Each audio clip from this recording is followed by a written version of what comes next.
Brandon Gomes Cap. I decided to do a video journal for God of War 3. Let's see. Unlike Brandon, I'm going to go off a little note card here. I like to write things out beforehand. First of all, I'd like to say I'm not. This video journal is not meant to step on the toes of Game Journal fan and soon-to-be writer Mike Rich. He has decided to do a review of God of War 3. So this is a totally separate thing. I'm not reviewing the game. I'm just kind of like talking about it as I go. Just so we're all clear, starting this out, I've played for about an hour and a half to 2 hours at this point. So just so you know, throughout this video journal, there's probably going to be some spoilers. So if you haven't played for like an hour and a half or 2.5 hours yet, watch what you're listening to if you don't want to get some spoilers thrown at you. So I guess I just start off by saying one of the reasons that I really like the God of War games is because they're so rich in Greek mythology, obviously. But I've always been kind of a fan of Greek mythology, so it's cool to. It's not like canonized Greek mythology. I mean, they take some poetic licensure and make some changes and stuff, which is it's cool because it's all in the spirit of fun. But they're really cool video games. Obviously, very successful. I like them a lot. So I've been anticipating the release of God of War 3. So first of all, some things that I've noticed. The credits that are at the beginning, which initially I was a little annoyed about, but it was kind of cool though because they did this whole cinematic at the beginning to run the credits, so that it kind of recapped the first two games almost. It kind of showed what happened in the first two games and how he got to the point he got to begin the third game, which is of course storming Olympus with the Titans to try to overthrow the gods and specifically Zeus. So the credits beginning were pretty cool, kind of like a rehashing, like I said, of the first two games. Secondly, and probably most importantly, the cinematics and video of this game are beautiful. I mean, right from the beginning. Especially how they integrate the cinematics with gameplay. My roommate, good friend, and owner/editor-in-chief of GameJournal.com, Adam Colton, was watching last night as I played the game. And and we just could he's sitting here off to the side.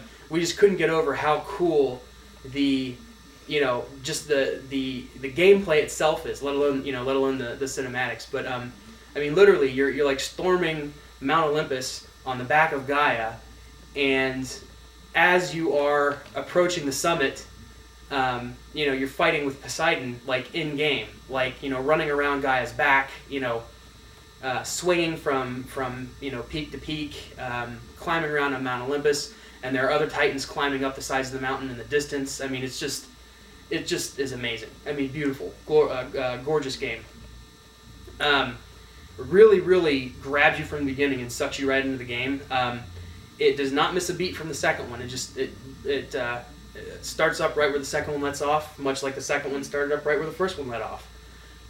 In that regard, the trilogy is really seamless, very well done, and it just kind of continues the story, and it gives very little, except for the credits at the beginning, and like kind of the rehashing of the first two games. It gives very little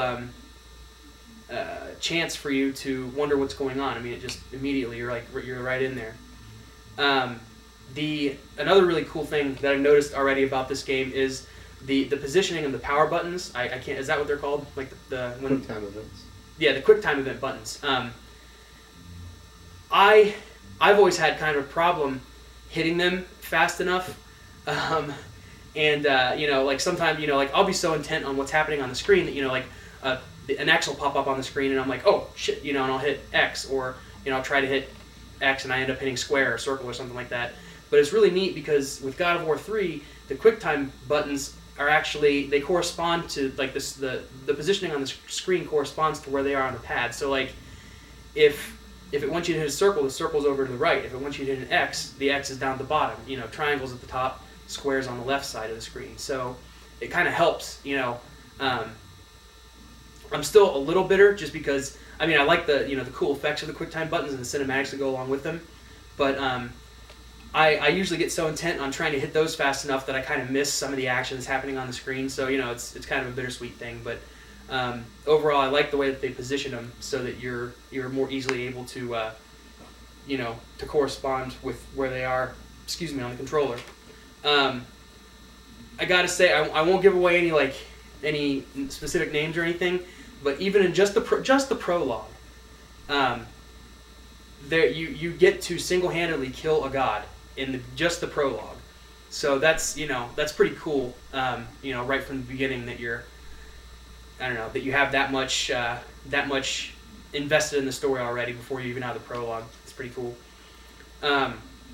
So far, all I've done is the prologue, and following the prologue through a sequence of events, you end up back in Hades, and I've started to venture around Hades a little bit, and I managed to find so far just the Bow of Apollo, which it's kind of a neat thing. I was talking with Adam as I was playing this, and we were kind of talking about it and Dante's Inferno that just came out, and I was saying that one thing I really liked about Dante's Inferno was the cross mechanic that it had, where you could shoot the crosses, so you always had kind of a ranged weapon, and Adam made some comment about well, if what I've read about God of War 3 is true, then you won't be disappointed.